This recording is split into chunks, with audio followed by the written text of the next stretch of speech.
그래서 일단 요거는 이제 연골판 뿌리 파열, 안쪽 뿌리 파열이 있고 전방 십자인대 파열이 있으니까 전방 십자인대는 봉합은 안 돼. 전방 십자인대 재건해야 돼. 연골판 뿌리 파열은 반드시 봉합. 그렇게 해가지고 이제 들어갔어요. 안녕하세요 여러분, 수술 읽어주는 남자 수익남 닥터 콩깍지 조재 원장입니다. 오늘은 전방 십자인대에 대해서 가지고 왔어요. 제가 단순한 전방 십자인대는 잘 안 할 것 같죠? 예, 맞습니다. 오늘의 케이스는 이제 좀 젊으신 분인데 외상성으로 이제 루트 테어, 그러니까 이제 연골판 뿌리 파열, 내측 관어성 연골판 뿌리 파열이 좀 동반됐던 환자에서 전방 십자인대 재건술과 같이 시행한 연골판 뿌리 봉합 파열 케이스로 돌아왔어요. 어떻게 보면은 전방 십자인대 재건도 되게 중요하죠. 근데 그에 못지않게 연골판 뿌리 봉합도 중요하거든요. 연골판 뿌리가 파열이 되면 연골판 기능이 빵점이 돼요. 100점이었던 그런 연골판이 그게 딱 생기는 순간 빵점짜리가 되면서 급격하게 연골이 안 좋아지고 관절염으로 갈 수 있는 그런 제일 안 좋은 파열이거든요. 젊은 사람이건 나이가 좀 있건 어쨌든 간에 뭐 물론 이제 너무 고령에서는 안 하지만 뭐 80대 90대에서는 안 하겠지만 웬만해서는 좀 연골판 뿌리 파열은 이제 봉합하는 게 이제 좋고, 저는 이제 한 2012년도부터 연골판 뿌리 봉합을 했었는데 그때는 사실 하는 사람이 별로 없었어. 거의 없었어요. 요즘은 이제 누구나 다 연골판 뿌리 파열이라면 일단 봉합을 하는 게 메인 컨센서스로 돼 있었지만 2012년도에 제가 연골판 뿌리 봉합 처음 할 때는 그때는 연골판 뿌리 파열이라는 개념도 잘 없었던 때라서 벌써 연골판 뿌리 봉합한 지가 지금 한 13년 정도가 됐네요. 그동안 이제 많은 케이스를 지금 경험을 했는데 오늘의 케이스도 이제 그런 연골판 뿌리 파열이 같이 동반된 전방 십자인대 파열 케이스인데, 나 이제 30세 남자 환자분이고 운동하다 다친 거죠. 요새 운동들 많이 하시니까.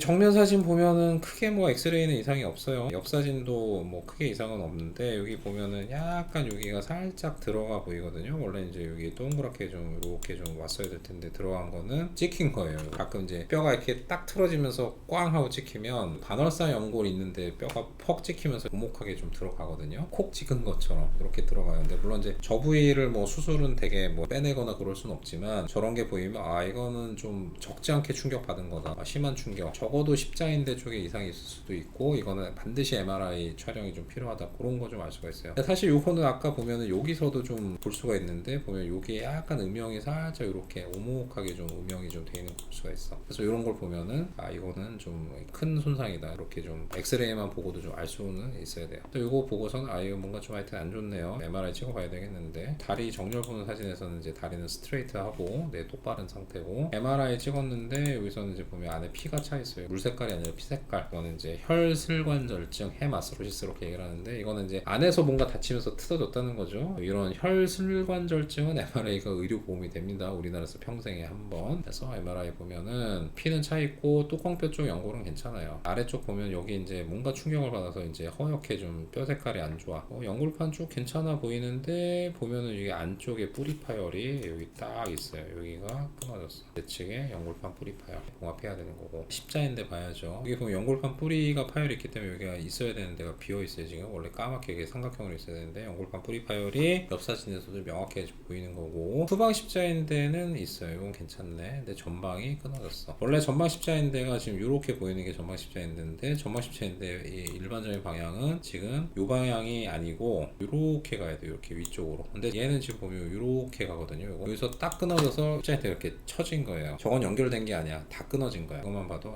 완파다, 완전 파열인 걸 알 수가 있는 거예요. 아까 그 엑스레이 상에서 찍혔던 게 이제 여기 있는 거예요. 이게 바깥쪽 연골판에 꽝 하고 찍힌 거야. 거기에 충격 받으면 뼈가 색깔이 좀 변화가 있고, 이거 오목한데 어쩔 수 없어요. 이건 그냥 그대로 두는 거고요. 그래서 일단 요거는 이제 연골판 뿌리 파열, 안쪽 뿌리 파열이 있고 전방 십자인대 파열이 있으니까 전방 십자인대는 봉합은 안 돼. 전방 십자인대 재건해야 돼. 연골판 뿌리 파열은 반드시 봉합. 그렇게 해가지고 이제 들어갔어요. 제가 연골판 뿌리를 봉합할 때는 주로 이제 뒤쪽에 이제 수초 앵커라고 해서 이제 뼈에다 심는 특수한 실을 심어서 이제 그거로 당겨서 봉합을 하는데, 이 경우에는 이제 십자인대를 할 때 이제 우리가 십자인대 가이드를 쓰거든요. 그 가이드를 이용해서 견인 봉합이라고 해서 이제 바깥쪽으로 실을 잡아 빼서 뼈에다 묶는 식으로 하는 방식이 이제 좀 다른데, 그 방식으로 이제 진행을 했고, 내시경으로 들어가 보면 안쪽 연골들 대퇴 쪽 경골 연골 괜찮고요. 내측 연골판의 앞쪽은 이상이 없어요. 괜찮아. 십자인대가 뼈에서 완전히 끊어진 게 이렇게 보이는 거고, 원래는 이제 요 하얗게 보이는 십자인대가 이렇게 다 뼈 쪽에 다 연결이 돼야죠. 지금 여기서 지금 다 끊어 끊어져서 이렇게 좀 다 이렇게 피 묻은 것들이 다 보이는 거고요. 뼈에서 끊어진 거니까 그래서 이렇게 아래로 처진 거예요. 바깥쪽도 지금 연골판 파열이 있어요. 여기도 조금 약간 좀 이상해. 요것도 지금 봉합을 좀 해야 되는데 가장 중요한 게 이제 안쪽 뿌리 파열. 여기 보면은 연골판이 이렇게 좀 뿌리가 좀 끊어진 게 좀 보이는 거고요. 이쪽에도 이제 연골판 견인 봉합을 해야 되니까 연골판에 이제 이렇게 견인 봉합할 실을 심고 여기다 이제 점막 십자인대 가이드를 대고 이제 구멍을 뚫어서 그 구멍을 통해서 이렇게 실을 잡아 빼면 연골판이 구멍 뚫린 대로 이렇게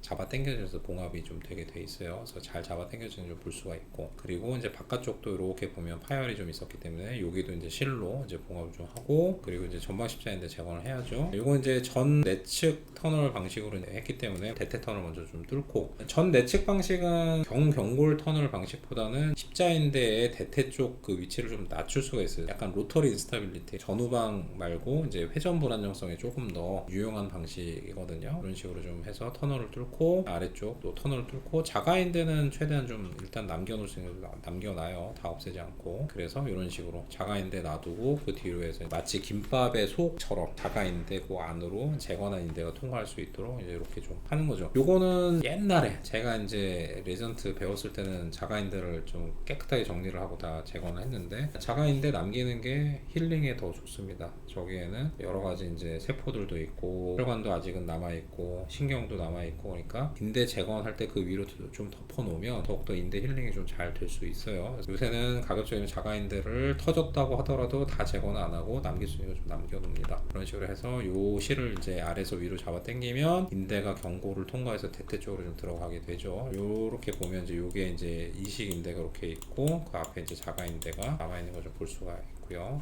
이식인대를 자가인대가 충분히 좀 잘 감싼 거 좀 볼 수가 있고, 수술하고 나서 이제 찍은 사진 보면은 이쪽에 버튼이 지금 두 개가 있거든요. 요 위쪽 버튼은 이제 점막 십자인대를 잡고 있는 버튼이고, 요 아래쪽 버튼은 여기서 이제 연골판 뿌리 봉합을 한 거를 실을 이렇게 좀 빼서 여기다 실을 매듭을 해놓은 거예요. 잡아 당겨질 수 있게. 그래서 버튼 이제 요 십자인대요. 요건 이제 연골판용 두 개가 있고, 요 아래 십자인대를 뼈에다 단단하게 고정할 수 있는 스파이크 워셔 스크류를 고정해놓은 걸 볼 수가 있어요. 이 옆사진도 다 괜찮고요. MRI 보면 이제 요게 그 후방 뿌리를 당겨서 이렇게 봉합을 해놓은 게, 요게 이제 버튼이 있고 실이 이렇게 통과돼 있고 연골판이 요 터널로 잘 좀 들어가 있는 걸 좀 볼 수가 있고요. 이 정도가 되면 나중에 이제 요 터널하고 십자인대 연골판 뿌리하고 이제 뼈하고 직접 좀 붙게 되는 거고, 그리고 이제 점막 십자인대 이렇게 까맣게 좀 잘 들어가 있는 걸 좀 볼 수가 있는 거고요. 외측 그 연골판 봉합한 것도 지금 괜찮은 걸 좀 볼 수가 있어요. 정면 사진에서도 보면은 내측 연골판 뿌리가 잘 봉합되어 있는 걸 좀 볼 수가 있고, 연골판은 뼈 속으로 이제 빠져나오지 않고 잘 유지되어 있는 걸 좀 볼 수가 있어요.